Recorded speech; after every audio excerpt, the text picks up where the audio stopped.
Nakiisa ang DFA sa pagdiriwang ng New Zealand sa Waitangi Day. Ginugunita rito ang pagpirma ng Maori people at ng British Crown sa Treaty of Waitangi na itinuturing na founding document ng New Zealand.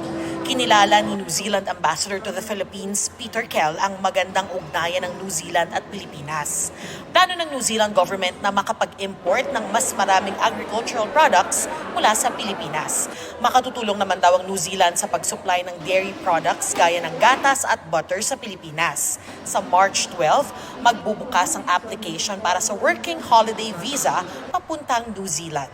Marami raw naghihintay na oportunidad sa New Zealand para sa mga Pinoy sa hospitality industry, construction at healthcare.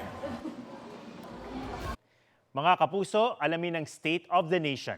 Mag-subscribe sa GMA Integrated News sa YouTube. Sa ating mga kapuso abroad, samahan niyo kami sa GMA Pinoy TV at sa www.gmanews.tv.